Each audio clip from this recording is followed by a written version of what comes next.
Okay, so sa gitna ng pananalasa ng isang malakas na bagyo, sumiklab ang isa pang uri ng unos. Pero tong unos na to, hindi sa kalikasan, kundi sa politika. Halika't alamin natin kung saan nagsimula ang matinding banggaan na ito. At dito mismo nagsimula ang lahat. Sa isang banda, may matalas na puna si Vice Presidente Sara Duterte. Sa kabilang banda naman, nasaan nga ba siya mismo noong kasagsagan ng bagyo? Alam nyo, itong contradiction na ito ang nagsindi ng apoy sa buong kontrobersya. So ang tanong ngayon, paano ba tayo napunta sa ganitong sitwasyon?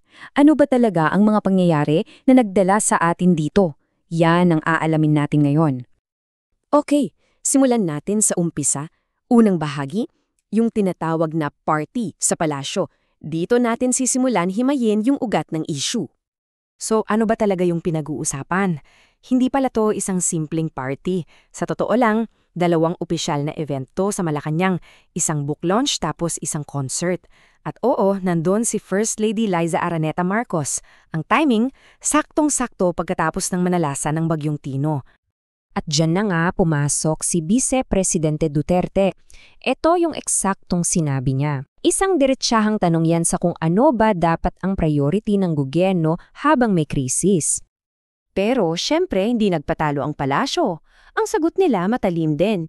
Sinabi nilang opisyal yung mga event, hindi raw to party-party. At may kasama pang patama, 'di ba? Tungkol doon sa Halloween costume ng Vice Presidente. Dito, makikita nyo, hindi na lang to tungkol sa pamamahala, nagiging personalan na. Okay, part 2, dito medyo lumalalim yung kwento. Kasi lumalabas na yung pagkawala ng Vice Presidente noong Bagyong Tino, hindi pala yun ang unang beses. Tingnan nyo tong timeline na to, tatlong magkakaibang bagyo. Tatlong beses din na wala sa sentro ng aksyon ang Vice Presidente. Una, nasa Germany. Pangalawa, sa isang kasal sa Cebu. At itong pinakahuli sa isang resort sa Quezon. Parang may pattern, di ba? At hindi to basta numero lang ha. 232. Yan ang bilang ng mga buhay na nawala dahil sa Bagyong Tino. At ang masakit pa nito, 92% sa kanila galing sa mga lugar na kilalang-kilala bilang Duterte country. So yung pagkawala niya, mas may bigat, lalo na para sa mga taga-suporta niya.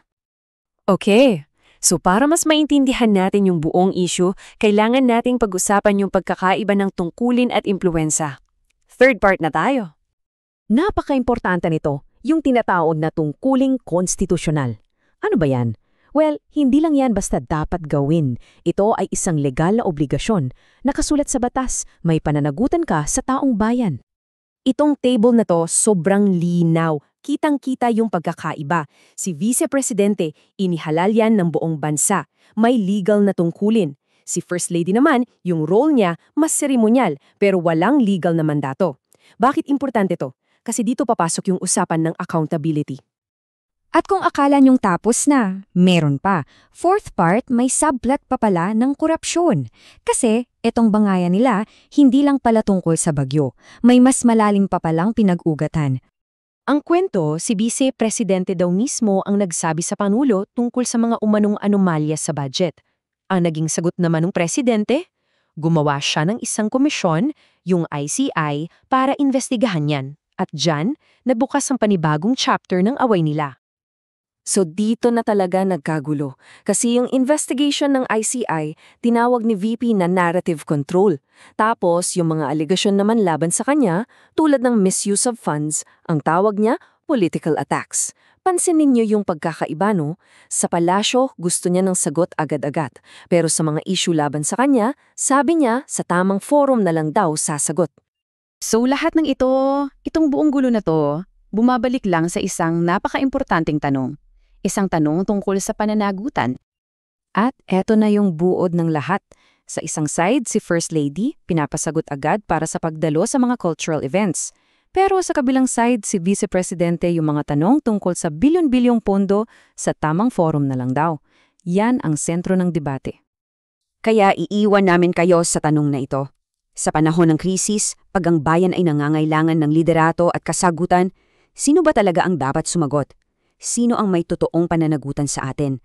Yung may posisyon na simboliko o yung mismong inihalal natin na may tungkuling nakasulat sa konstitusyon?